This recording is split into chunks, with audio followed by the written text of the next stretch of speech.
Добрый день, уважаемые коллеги. Valery Mikhailovich Fedorov eu sou um importante investigador do Departamento de Geografia Universal, Universidade Estatal de Moscou Lomonosov. Экологические проблемы.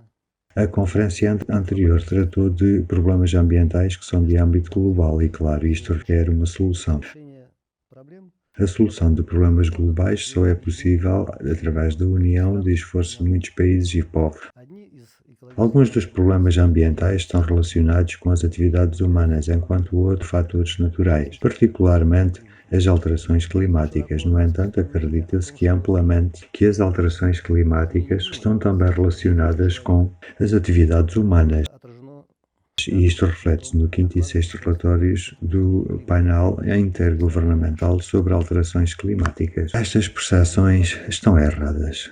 является солнечная радиация и парниковый эффект. Os fatores principais do clima são a radiação solar e o efeito de estufa do planeta. A radiação solar é a principal fonte de processos hidrometeorológicos. Se o Sol não existisse, a temperatura na Terra estaria próxima da temperatura do céu ambiente, menos 273 graus Celsius, e a questão climática perderia certamente a sua relevância de imediato. Соответственно, является O efeito, o principal gás com efeito de estufa é este é conhecido, é o vapor de água, e é compreensível. A Terra é um planeta aquoso, 70% da sua superfície é ocupada pelo oceano, do qual a água evapora. Em termos do seu conteúdo na atmosfera, o vapor de água tem uma média de 2%. Talvez o dióxido de carbono, em comparação, é 0,044 centésimos de percentagem. O dióxido de carbono é tanto de origem natural como antropogénica. содержанию в атмосфере O componente antropogénico é aproximadamente 1% do total. Isto equivale a 0,0004%, 4 décimos de um milésimo dividido por 100. Por outras palavras, o vapor de água excede o teor de dióxido de carbono antropogénico na atmosfera, uma média de 5.000 vezes. Em termos de retenção de calor, como se segue da parametrização do bloco de radiação do nosso avançado modelo físico e matemático doméstico, o modelo conjunto Oceano-Atmosfera desenvolvido no Instituto de Matemática Computacional da Academia de Ciências Russa, o vapor de água retém 76% da radiação de onda longa. двуокись углерода. A radiação de onda curta vem, aquece a superfície e a superfície irradia com uma radiação de onda longa. 76% desta radiação de onda longa é retida pelo vapor de água, 1% pelo oxigênio e ozono, combinados, 1% pelo dióxido de carbono. Mas isto é novamente dióxido de carbono de origem natural e antropogénica. Temos de dividir por 100 e compará-lo por 76%. Por outras palavras, verifica-se que o vapor de água é aproximadamente 1850 vezes melhor em termos de retenção de calor do que os mesmos indicadores para o dióxido de carbono antropogénico. Это проблема Assim, o vapor de água é cerca de 3 ordens de magnitude superior em conteúdo e retenção de calor do que o mesmo dióxido de carbono associado à atividade humana. Por conseguinte, não é simplesmente grave falar do impacto da atividade humana sobre o clima.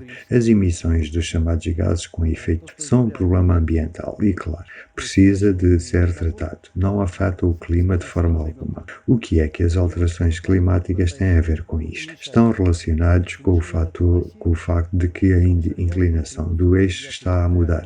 De um modo geral, clima é traduzido por grego como inclinação. O facto de que o eixo de rotação da Terra está a ser inclinado тепла из экваториальной tem algo a ver com a mudança das estações do ano atualmente. Esta inclinação está a diminuir. À medida que a inclinação do eixo diminui, o influxo de radiação solar para a região equatorial aumenta e para as regiões polares diminui. Esta aumenta os gradientes de insolação meridional que governam a transferência de calor meridional nas regiões equatoriais para as regiões polares. À medida que a inclinação do eixo diminui e o gradiente de insolação meridional aumenta, a intensidade deste transporte aumenta. эти O que acontece a seguir na atmosfera, por exemplo, as massas de ar quente que vêm de baixas latitudes e altas latitudes trazem calor, ou seja, os aumentos de temperatura. À medida que a temperatura do ar aumenta, a evaporação aumenta. A consequência do aumento da evaporação é um aumento de vapor de água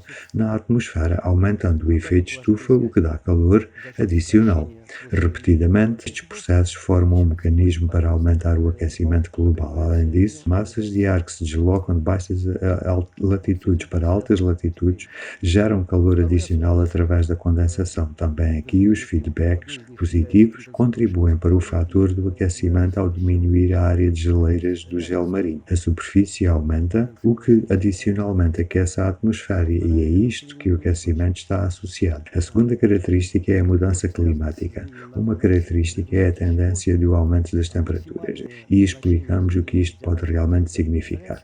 Uma tendência de aumento das temperaturas, um clima de aquecimento. E a segunda característica é o aumento da variabilidade climática, que também está relacionada com uma mudança da inclinação do eixo, com o resultado de que os valores máximos das mudanças do gradiente na insolação meridional caem na região dos 60 a 70 graus, desenvolvimento de ciclones extratropicais, e na latitude de 0 a 20 graus, a região de geração de ciclones tropicais que transportam calor, ou seja, a atividade de vórtice é intensificada, portanto, o tempo, consequentemente a instabilidade climática, aumentam. Transporte de energia, a título de comparação com um ciclone tropical de tamanho médio, transporta energia equivalente a cerca de 1015 watts, isto é, comparável à produção anual de energia de toda a humanidade. Como se verifica, com o clima nada tem a ver com a atividade humana, é inútil combatê-lo.